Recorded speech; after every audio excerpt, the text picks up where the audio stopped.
أهلا وسهلا بكم. كل عام وأنتم بخير. الليلة أحلى ليلة لأنها ليلة عيد، وحبيت أشارككم بهذا الإنتاج البسيط. سهرنا الليلة وسوينا الكليتشة مالت العيد. بعض الدول تسميها المعمول مثل الأردن أو سوريا أو فلسطين، لكن إحنا بالعراق نسميها الكليتشة. أجمل شعور لما تستعملون الأشياء اللي رسمتوها أنتوا بإيديكم.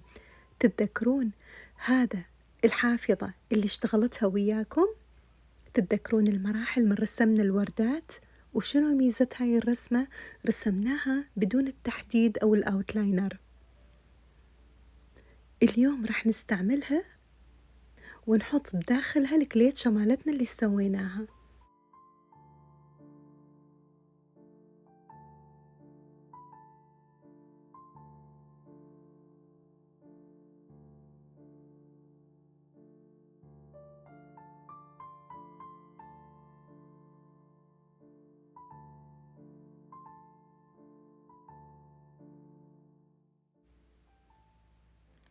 أي باخ، شوفوا الجمال، الله الله، شوفوا الجمال. وهذه الحافظة الحلوة اللي اشتغلناها سوا. وثقت لكم شوية خطوات بسيطة جدا. ترى أني مو شاطرة بالطبخ، أني شاطرة بالرسم صح، بس بالطبخ لا، دائما أحتاج مساعدة. والله يخلينا اليوتيوب بيه أفكار هواية. سويت شوية جوز أو كليتشة أم الجوز، وسويت كليتشة أم الفستق وأم التمر والخفيفي، لأن عندي بنتي بالبيت ما تاكل الحشوات هذولا، تحبها خفيفي اللي بدون أي شيء، اللي كانوا من زمان يسموها كليشة الفقراء.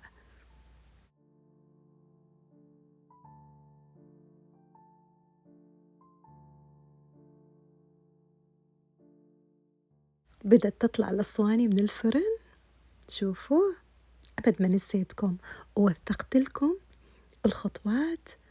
وهاي الهوسة والثبيرة شوية بالمطبخ، آسفة، لكن من قلب الحدث. والكليتشات كلش حلوات وطيبات، وريحتهم تفحفح بالبيت. هاي الكليتشة يسموها أم العيون بالعراق، كلش حلوة مثل الرول، تلف. حشوتها التمر، ما شاء الله العجينة مال الكليتشة بها بركة. فطلعت الصواني القش اللي عندي وحطيت ورق الزبدة، ودا انتظر تطلع الصينية من الفرن. بسم الله ما شاء الله، شوية قسبت زيادة بس ستيل طيبة طيبة طيبة، كلش طيبة. والله تدرون حبيت أم الفستق أكثر شي.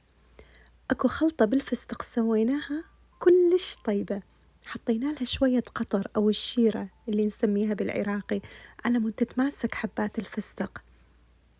هسه بعد شوي أفتح واحدة قدامكم على مود تشوفوها. طلعت الصينية اللي بعدها، هذه أم الجوز. حطيت شوية قرفة أو دارسين إحنا نسميه بالعراقي، ويا الجوز ويا شوية سكر. ويا عيني يا عيني، ما أحكي لكم ريحة البيت كلش شلون صارت. هاي آخر صينية من كل شي شوية، وأهم شي الخفيفي مال بنتي سارة، تحب تاكلها اللي بدون أي شي، يسموها خفيفي. هي هاي.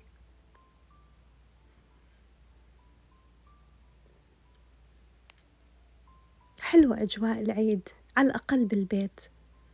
بالغربة كلش صعبة، يعني مو مثل ببلادنا، لكن ستيل لازم نحيي العادات والتقاليد اللي متعودين عليها ببلادنا، على مود أولادنا يشوفون إنه إحنا شنو نسوي بالعيد.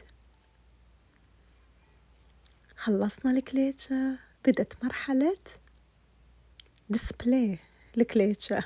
إنه شلون نعرضها أو شلون راح أودي لبيوت صديقاتي منها. أحلى فكرة تودين لأصدقائك بالعيد إنه علبة كليتشة من شغل إيدك. ولو تصدقون إيش قد حلوة الفكرة إنه العلبة أيضا شغل إيدك. تتذكرون مرة سويت الكاندي جار أو العلبة الزجاجية؟ هم نزلتها بأكثر من فيديو. عندي علب زجاجية وعندي صناديق خشبية، راح أبدي أصفط بيها حبات الكليتشة وإن شاء الله تطلع حلوة ومرتبة. هذه أم الفستق تخبل أطيب وحدة. خلونا ندور على الجوز. هذه أم الجوز بس قليل بيها الجوز، خلي أدور على وحدة الوخ. هاي مبينة سمينة مربربة، هاي مبينة طيبة. يمي، هذه كلها جوز.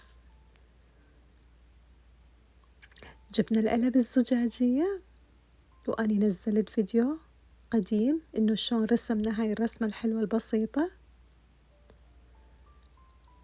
رح نبدي نحط بيبر تاول، كلينكس، whatever شنو متوفر عندكم بالبيت، ونبدي نصفط بقطع الكليتشة اللي سويناها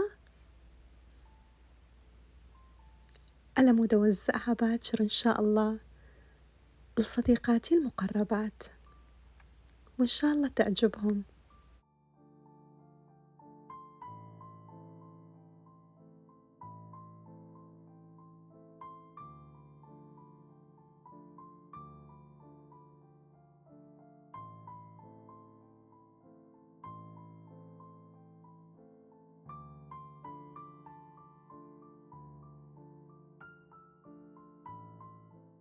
الله الله، والله فكرة حلوة، يعني تجيك هدية هيجي حلوة ومن تفتحها بعد أحلى، مليانة كليتشة، ومن تخلص الكليتشة بيها تبقى أنت تقدر تستعمل الصندوق الزجاجي هذا.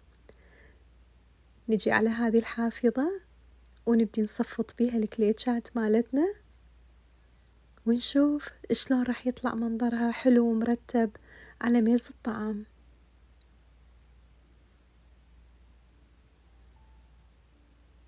ومثل ما قلت لكم ببداية الفيديو، أجمل شعور إنه تستعملوا الأشياء اللي رسمتوا عليها. يعني إحنا من نرسم على الأشياء ليس فقط للعرض وإنما نستعملها.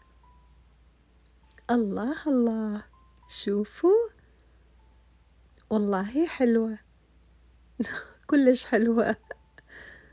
فكرة بسيطة غير مكلفة، مجرد أنتي قدمتي الشي اللي سويتيه بإيدك بطريقة حلوة.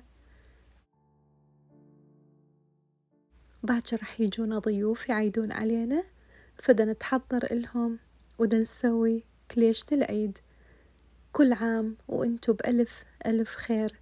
شكرا للمتابعين، وأتمنى من اللي ما مشترك بالقناة يدوس على دقمة الاشتراك ويشترك. أهلا وسهلا بكم، وأوعدكم بالمزيد إن شاء الله.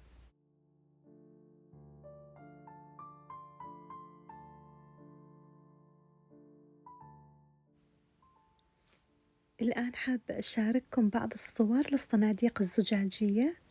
هذا صندوق آخر، وهذا أيضا حافظة زجاجية مدورة الشكل. أما الآن راح يجي دور الصندوق الخشبي. تتذكرون مرة نزلت فيديو شلون نرسم على الصناديق الخشبية؟ اليوم راح نزين هذا الصندوق الخشبي الجميل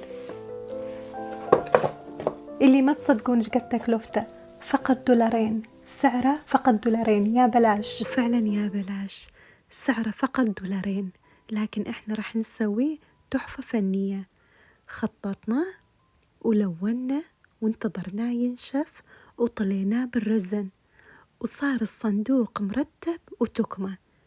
هذا استرجاع بسيط شلون مشت المراحل مالت العمل عليه.